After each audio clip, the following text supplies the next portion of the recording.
Chapter 25. Matthew Insists on Puffed Sleeves. Matthew was having a bad 10 minutes of it. He had come into the kitchen in the twilight of a cold, gray December evening, and had sat down in the woodbox corner to take off his heavy boots, unconscious of the fact that Anne and a bevy of her schoolmates were having a practice of the Fairy Queen in the sitting-room. Presently they came trooping through the hall and out into the kitchen, laughing and chattering gaily. They did not see Matthew, who shrank bashfully back into the shadows beyond the woodbox, with a boot in one hand and a boot-jack in the other, and watched them shyly for the aforesaid 10 minutes as they put on caps and jackets and talked about the dialogue and the concert. Anne stood among them, bright-eyed and animated as they, but Matthew suddenly became conscious that there was something about her different from her mates. And what worried Matthew was that the difference impressed him as being something that should not exist. Anne had a brighter face and bigger, starrier eyes and more delicate features than the others. Even shy, unobservant Matthew had learned to take note of these things. But the difference that disturbed him did not consist in any of these respects. Then in what did it consist? Matthew was haunted by this question long after the girls had gone, arm in arm, down the long, hard-frozen lane, and Anne had betaken herself to her books. He could not refer it to Marilla, who, he felt, would be quite sure to sniff scornfully and remark that the only difference she saw between Anne and the other girls was that they sometimes kept their tongues quiet, while Anne never did. This, Matthew felt, would be no great help. He had recourse to his pipe that evening to help him study it out, much to Marilla's disgust. After 2 hours of smoking and hard reflection, Matthew arrived at a solution of his problem. Anne was not dressed like the other girls. The more Matthew thought about the matter, the more he was convinced that Anne never had been dressed like the other girls, never since she came to Green Gables. Marilla kept her clothed in plain, dark dresses, all made after the same unvarying pattern. If Matthew knew there was such a thing as fashion in dress, it was as much as he did, but he was quite sure that Anne's sleeves did not look at all like the sleeves the other girls wore. He recalled the cluster of little girls he had seen around her that evening, all gay in waists of red and blue and pink and white, and he wondered why Marilla always kept her so plainly and soberly gowned. Of course it must be all right. Marilla knew best, and Marilla was bringing her up. Probably some wise, inscrutable motive was to be served thereby. But surely it would do no harm to let the child have one pretty dress, something like Diana Barry always wore. Matthew decided that he would give her one. That surely could not be objected to as an unwarranted putting in of his oar. Christmas was only a fortnight off. A nice new dress would be the very thing for a present. Matthew, with a sigh of satisfaction, put away his pipe and went to bed, while Marilla opened all the doors and aired the house. The very next evening Matthew betook himself to Carmody to buy the dress, determined to get the worst over and have done with it. It would be, he felt assured, no trifling ordeal. There were some things Matthew could buy and prove himself no mean bargainer, but he knew he would be at the mercy of shopkeepers when it came to buying a girl's dress. After much cogitation, Matthew resolved to go to Samuel Lawson's store instead of William Blair's. To be sure, the Cuthberts always had gone to William Blair's. It was almost as much a matter of conscience with them as to attend the Presbyterian church and vote Conservative. But William Blair's 2 daughters frequently waited on customers there, and Matthew held them in absolute dread.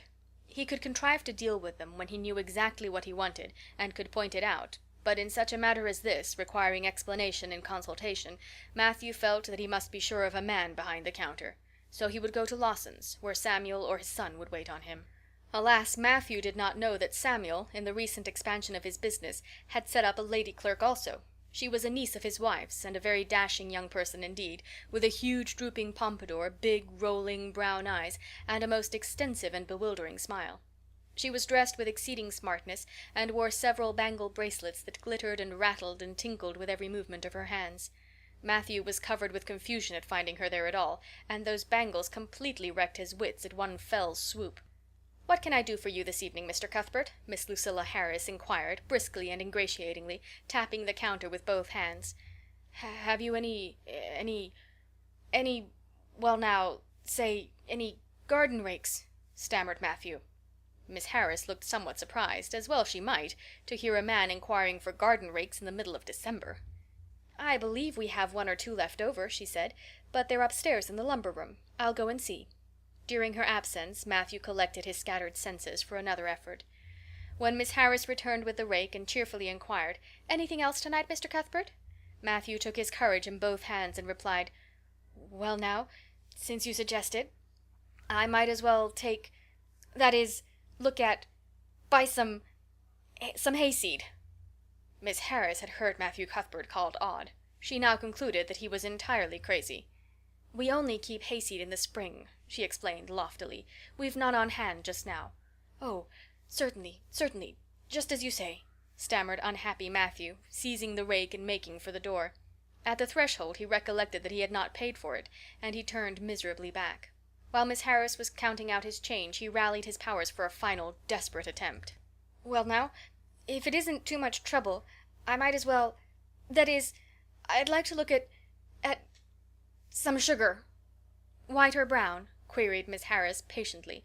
"Oh, well now, brown," said Matthew feebly. "There's a barrel of it over there," said Miss Harris, shaking her bangles at it. "It's the only kind we have." I'll take 20 pounds of it," said Matthew, with beads of perspiration standing on his forehead. Matthew had driven halfway home before he was his own man again. It had been a gruesome experience, but it served him right, he thought, for committing the heresy of going to a strange store. When he reached home he hid the rake in the tool house, but the sugar he carried in to Marilla. "Brown sugar!" exclaimed Marilla. "Whatever possessed you to get so much? You know I never use it except for the hired man's porridge or black fruit cake. Jerry's gone, and I've made my cake long ago. It's not good sugar either. It's coarse and dark. William Blair doesn't usually keep sugar like that." I thought it might come in handy sometime," said Matthew, making good his escape. When Matthew came to think the matter over, he decided that a woman was required to cope with the situation. Marilla was out of the question. Matthew felt sure she would throw cold water on his project at once. Remained only Mrs. Lynde, for of no other woman in Avonlea would Matthew have dared to ask advice. To Mrs. Lynde he went accordingly, and that good lady promptly took the matter out of the harassed man's hands. "Pick out a dress for you to give Anne? To be sure I will. I'm going to Carmody tomorrow, and I'll attend to it. Have you something particular in mind? No? Well, I'll just go by my own judgment then. I believe a nice rich brown would just suit Anne, and William Blair has some new Gloria in that's real pretty. Perhaps you'd like me to make it up for her too, seeing that if Marilla was to make it, Anne would probably get wind of it before the time and spoil the surprise? Well, I'll do it. No, it isn't a mite of trouble. I like sewing. I'll make it to fit my niece, Jenny Gillis, for she and Anne are as like as two peas as far as figure goes." "Well now, I'm much obliged," said Matthew, and I don't know, but I think they make the sleeves different nowadays to what they used to be. If it wouldn't be asking too much, I'd like them made in the new way." "Puffs? Of course. You needn't worry a speck more about it, Matthew. I'll make it up in the very latest fashion," said Mrs. Lynde. To herself she added when Matthew had gone, "It'll be a real satisfaction to see that poor child wearing something decent for once. The way Marilla dresses her is positively ridiculous, that's what, and I've ached to tell her so plainly a dozen times. I've held my tongue, though, for I can see Marilla doesn't want advice, and she thinks she knows more about bringing up children than I do, for all she's an old maid. But that's always the way. Folks that has brought up children know there's no hard and fast method in the world that'll suit every child. But them as never have think it's all plain and easy as rule of 3. Just set your 3 terms down so fashion, and the sum'll work out correct. But flesh and blood don't come under the head of arithmetic, and that's where Marilla Cuthbert makes her mistake. I suppose she's trying to cultivate a spirit of humility in Anne by dressing her as she does, but it's more likely to cultivate envy and discontent. I'm sure the child must feel the difference between her clothes and the other girls. But to think of Matthew taking notice of it! That man is waking up after being asleep for over 60 years. Marilla knew all the following fortnight that Matthew had something on his mind, but what it was she could not guess until Christmas Eve, when Mrs. Lynde brought up the new dress. Marilla behaved pretty well on the whole, although it is very likely she distrusted Mrs. Lynde's diplomatic explanation that she had made the dress because Matthew was afraid Anne would find out about it too soon if Marilla made it. "So this is what Matthew has been looking so mysterious over and grinning about to himself for 2 weeks, is it?" she said, a little stiffly but tolerantly. "I knew he was up to some foolishness. Well, I must say I don't think Anne needed any more dresses. I made her 3 good, warm, serviceable ones this fall, and anything more is sheer extravagance. There's enough material in those sleeves alone to make a waist, I declare there is. You'll just pamper Anne's vanity, Matthew, and she's as vain as a peacock now. Well, I hope she'll be satisfied at last, for I know she's been hankering after those silly sleeves ever since they came in, although she never said a word after the first. The puffs have been getting bigger and more ridiculous right along. They're as big as balloons now. Next year anybody who wears them will have to go through a door sideways." Christmas morning broke on a beautiful white world. It had been a very mild December, and people had looked forward to a green Christmas, but just enough snow fell softly in the night to transfigure Avonlea. Anne peeped out from her frosted gable window with delighted eyes. The firs in the haunted wood were all feathery and wonderful. The birches and wild cherry trees were outlined in pearl. The plowed fields were stretches of snowy dimples, and there was a crisp tang in the air that was glorious. Anne ran downstairs singing until her voice re-echoed through Green Gables. "Merry Christmas, Marilla! Merry Christmas, Matthew! Isn't it a lovely Christmas? I'm so glad it's white. Any other kind of Christmas doesn't seem real, does it? I don't like green Christmases. They're not green. They're just nasty faded browns and grays. What makes people call them green? Why, Matthew, is that for me? Oh, Matthew!"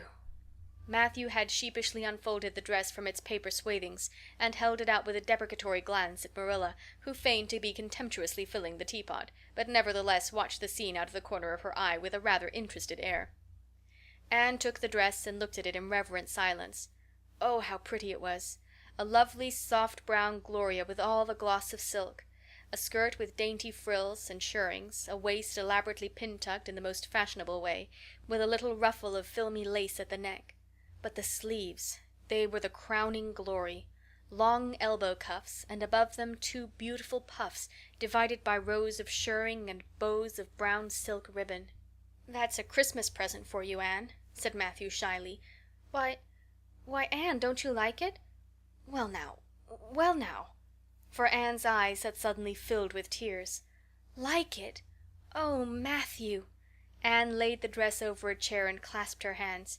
"Matthew, it's perfectly exquisite. Oh, I can never thank you enough. Look at those sleeves. Oh, it seems to me this must be a happy dream." "Well, let's have breakfast," interrupted Marilla. "I must say, Anne, I don't think you needed the dress, but since Matthew has got it for you, see that you take good care of it. There's a hair ribbon Mrs. Lynde left for you. It's brown to match the dress. Come now, sit in." "I don't see how I'm going to eat breakfast," said Anne rapturously. "Breakfast seems so commonplace at such an exciting time. I'd rather feast my eyes on that dress. I'm so glad that puffed sleeves are still fashionable. It did seem to me that I'd never get over it if they went out before I had a dress with them. I'd never have felt quite satisfied, you see. It was lovely of Mrs. Lynde to give me the ribbon, too. I feel that I ought to be a very good girl indeed. It's at times like this I'm sorry I'm not a model little girl, and I always resolve that I will be in future. But somehow it's hard to carry out your resolutions when irresistible temptations come. Still, I really will make an extra effort after this." When the commonplace breakfast was over, Diana appeared, crossing the white log bridge in the hollow, a gay little figure in her crimson ulster. Anne flew down the slope to meet her. "Merry Christmas, Diana! And oh, it's a wonderful Christmas! I've something splendid to show you. Matthew has given me the loveliest dress, with such sleeves! I couldn't even imagine any nicer." "I've got something more for you," said Diana breathlessly. "Here, this box. Aunt Josephine sent us out a big box with ever so many things in it, and this is for you. I'd have brought it over last night, but it didn't come until after dark, and I never feel very comfortable coming through the haunted wood in the dark now." Anne opened the box and peeped in. First a card with "For the Anne girl and Merry Christmas" written on it, and then a pair of the daintiest little kid slippers with beaded toes and satin bows and glistening buckles. "Oh," said Anne. "Diana, this is too much. I must be dreaming." "I call it providential," said Diana. "You won't have to borrow Ruby's slippers now, and that's a blessing, for they're 2 sizes too big for you, and it would be awful to hear a fairy shuffling. Josie Pye would be delighted. Mind you, Rob Wright went home with Gertie Pye from the practice night before last. Did you ever hear anything equal to that?" All the Avonlea scholars were in a fever of excitement that day, for the hall had to be decorated and a last grand rehearsal held.